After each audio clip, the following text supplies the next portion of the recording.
Assalamualaikum warahmatullahi wabarakatuh. Sekedar mengingatkan, jika Anda belum sholat alangkah lebih baiknya Anda sholat terlebih dahulu. Baik, di video kali ini kita akan membahas Gus Baha dan peran kewalian di era milenial. Setiap zaman selalu ada walinya. Secara esensi, peran kewalian seorang waliullah selalu sama. Hanya, piranti dan variabel uborampe kewaliannya saja yang mungkin kontekstual terhadap zaman. Seorang wali selalu hadir di setiap zaman. Para waliullah hadir sebagai penjaga keseimbangan hidup. Tanpa itu, semesta akan enjomplang dan tak seimbang. Jangankan di sebuah negara atau sebuah kota, di tiap desa saja, pasti ada sosok walinya. Entah dalam kategori mastur atau masyhur, pasti ada. Tentu sebagai pengingat bagi yang lupa, atau penenteram bagi yang gugup pada dunia. Tak hanya ada, tugas kewalian seolah selalu kontekstual terhadap zaman. Di zaman serba cepat, serba tergesa dan serba gugup ini, pasti masih ada sosok-sosok yang la khaufun alaihim wa la hum yahzanun sebagai penyeimbang. Dan saya meyakini hal tersebut. Meyakini bahwa kekasih Allah selalu ada di tiap zaman. Bahwa sosok yang oleh Gus Mus diistilahkan sebagai balane atau koncone, Gusti Allah, selalu ada. Saat ini, tak berlebih jika banyak orang menganggap sosok Syekhina Bahauddin Nur Salim atau yang kita kenal dengan nama Gus Baha, sebagai seorang waliullah. Hal ini pernah juga terjadi di awal era kemunculan Gus Dur secara nasional beberapa dekade lalu.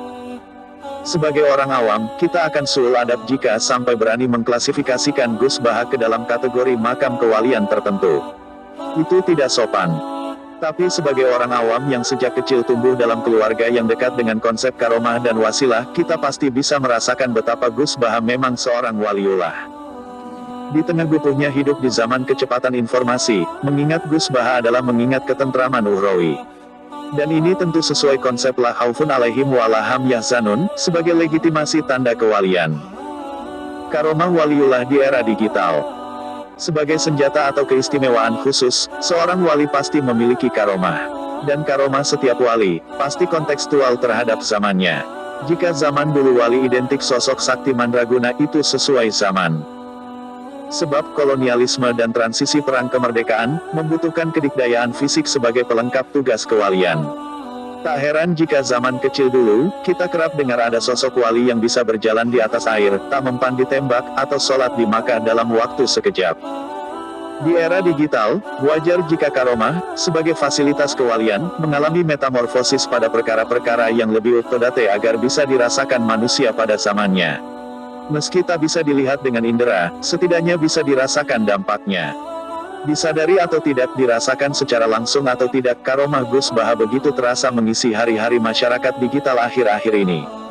Terutama dalam perkara hadirnya sebuah kesadaran atau hadirnya sebuah kebermanfaatan bagi orang lain. Berikut sedikit di antara banyaknya karomah Gus Baha di era digital. Wasilah rezeki di tengah paceklik ekonomi. Kita tentu pernah dengar seorang wali yang memiliki karomah bisa menurunkan hujan dalam sekejap, menghentikan badai, atau membuat tanah yang semula tak bisa ditanami, menjadi lahan subur. Begitupun Gus Baha, di tengah paceklik ekonomi akibat pandemi, beliau mampu membagi-bagi rezeki pada banyak YouTuber. Banyak akun YouTube yang kini membuat konten tentang Gus Baha. Dan dari sana, mereka semua bisa dapat sponsor lalu menuai rizki. Padahal Gus Baha tak mengenal mereka. Tapi toh karomah Gus Baha mampu menjangkau mereka. Terlepas rizki yang didapat dari konten Gus Baha digunakan untuk jalan dakwah atau ditabung untuk investasi, setidaknya banyak YouTuber yang kini membuat konten lebih bermanfaat. Meningkatkan popularitas sebuah lembaga. Saat masih kecil dulu, kita pasti tak asing dengan kisah seorang wali yang mampu mendatangkan makanan dari langit. Atau seorang wali yang mampu menyulap pohon kelapa menjadi emas. Di era ketika popularitas menjadi sesuatu yang pentingnya melebihi pentingnya makanan dan emas, karena dengan populer bisa mendatangkan pengaruh emas, makanan dan kekuasaan, Gus Baha pun mampu mendatangkan bagi yang menginginkannya. Cukup poster sebuah lembaga ditempel di belakang tubuh Gus Baha, konon popularitas akan datang begitu saja.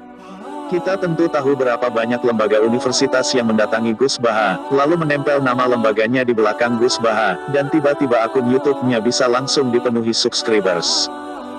Bahkan, ada tokoh tak terkenal yang meminta wajahnya ditempel di dekat foto Gus Baha dalam sebuah poster, demi agar bisa nyadong berkah bisa ikut terkenal. Hingga tokoh rektor yang bersedia digojlok Gus Baha, karena dengan digojlok Gus Baha, dia yakin bisa terkenal. Itu bukti betapa karomah Gus Baha menerobos kemustahilan.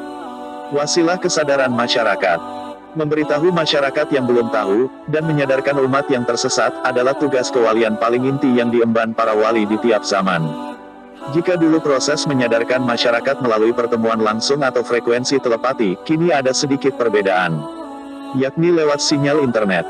Saat ini, YouTube dengan keyword Gus Baha selalu jadi wasilah pencerahan. Kalau tak percaya, coba cek. Di tiap konten berjudul Gus Baha, selalu dipenuhi komentar-komentar yang penuh rasa syukur. Komentar-komentar yang intinya tahadus binikmah atas pertemuannya dengan Gus Baha. Suatu hari saya tak sengaja membaca sebuah komentar yang isinya begini, "Ditakdir mendengar ceramah Gus Baha saja, saya sudah beruntung." Saat membaca komentar itu, entah kenapa tubuh saya bisa bergetar begitu saja. Komentar semacam itu tentu amat sederhana, tapi juga terasa amat mendalam dan seksama. Bagaimana tidak, di saat berbuat maksiat mata, via YouTube bisa dengan mudah dilakukan, Gus Baha hadir untuk memperkecil potensinya. Memuliakan para wali dengan cara memanusiakannya.